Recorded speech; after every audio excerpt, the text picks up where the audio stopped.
welcome back to the Bold series where we're looking at 8 crazy women in the Bible who made things happen. I just dealt with Jael and now we move to Queen Esther. We know Queen Esther's story, especially those who have been listening to my podcast on the Queen Esther generation. But Queen Esther really was an orphan who was of Jewish descent, and she, through the sponsorship and patronage of Mordecai, was able to take part in a beauty pageant meant to replace a rebellious queen called Vashti. Now King Ahasuerus, who ended up favoring Esther above all the other girls of the harem, had been engaged by Haman to forcefully annihilate and cause to perish, to kill all of Esther's people who are the Jews living in this kingdom of Persia as foreigners. So we find that Esther in that period is caught up in the situation because she has no identity, or rather her identity in the palace is not disclosed at that point as a Jew, and she has to disclose this to the king, but also she needs to confront the enemy. Okay, now what she did is amazing. In order to assuage the king and persuade him to be on her side, she first sought favor with God. And the boldness there comes in, first of all, acknowledging your weakness. Acknowledging vulnerability is actually a sign of boldness, because you cannot draw out from within yourself a place of strength where you have not acknowledged the place of weakness. And the boldness to go ahead and say, look, I am not able to take care of this business by myself. I actually need God's strategy. I need God's strength. I need His power and His might to handle this. Is actually a very bold move, because most people remain at the cowardice level, and cowards say, I got this, which is very counterculture. Culture tells you you have power, self-power, self-love, and all that. And that's just nonsense, because we are nothing in and of ourselves. We need a higher power to exist and to conquer.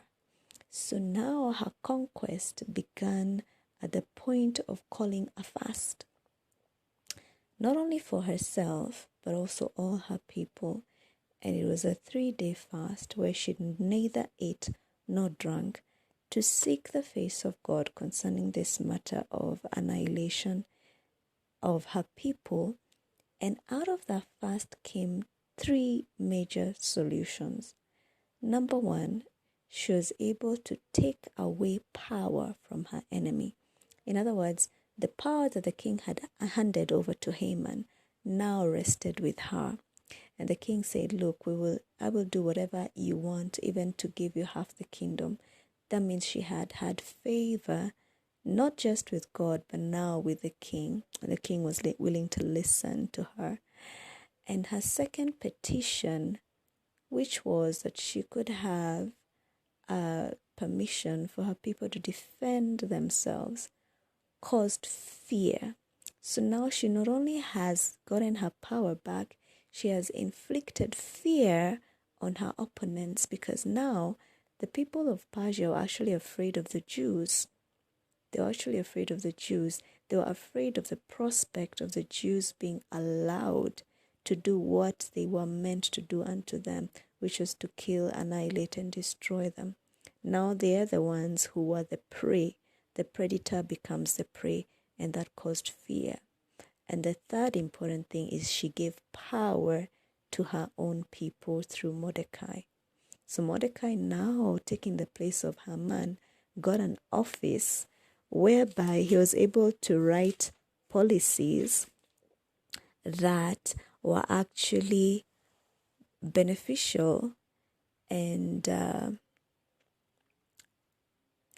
they actually gave advantage to the Jews who were before that misrepresented. And as Mordecai had written to them, for Haman the Agagite, it says in verse 14 of chapter 9 that Haman the Agagite, the son of Hammedatha, the enemy of all the Jews, had plotted against the Jews to destroy them, and had cast Pur, that is, the lot, to crush and destroy them. But when Esther came before the king, he gave orders in writing that his wicked plot, which he had devised against the Jews, should come upon his own head, and that he and his sons should be hanged on the gallows.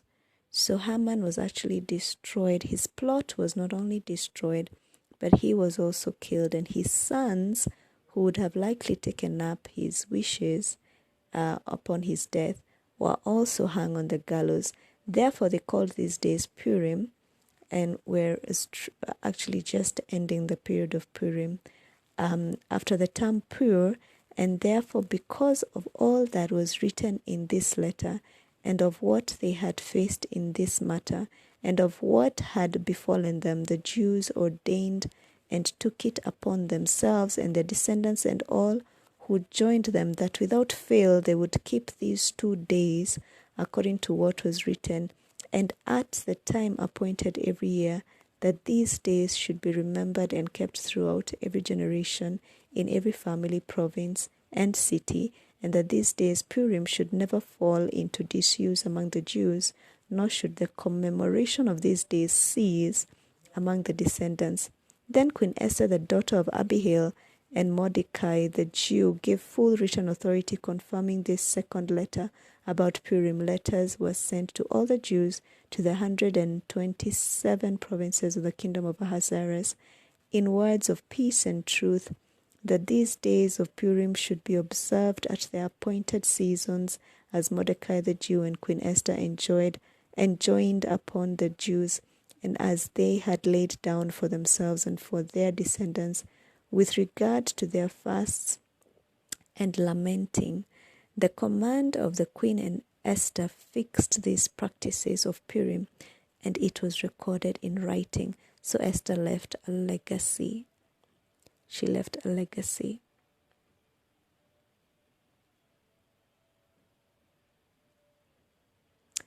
So it says that Mordecai was great among the Jews in verse 3 of chapter 10. He was great among the Jews and popular with the multitude of his brethren, for he sought the welfare of his people and spoke peace to all the peoples. So what are we learning about boldness in this case of Esther? Number one, as I said earlier, is be bold enough to acknowledge your faults and your flaws, your failures and your weakness. Basically, just be vulnerable. Be vulnerable. And then the second thing is seek the help of God.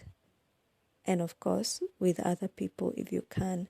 I learned that this is called covenant prayer, where you come to the Lord with a bunch of other people and have one or two major petitions. Okay? And then allow God's course to guide you.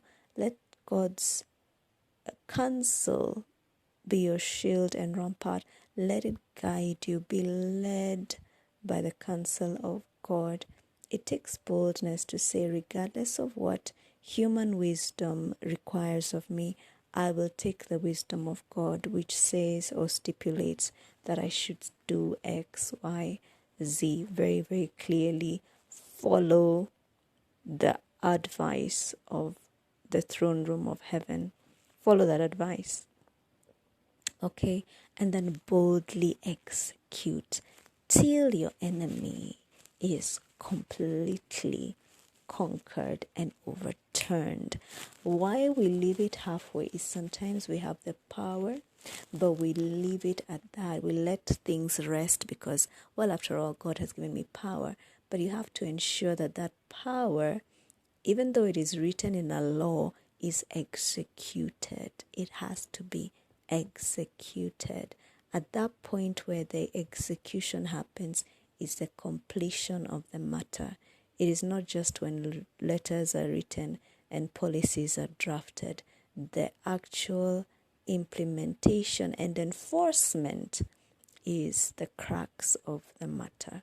So there has to be a boldness to execute as according to plan, enforce as according to the plan of God.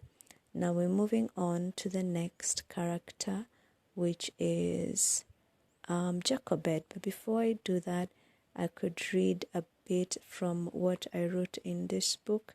You can find it on Amazon. It's 8 Crazy Women That Made Things Happen, How to Grab Your Opportunities. Remember that I have themed this podcast episode Bold, which is how to not just grab your opportunities, but how to boldly grab those opportunities.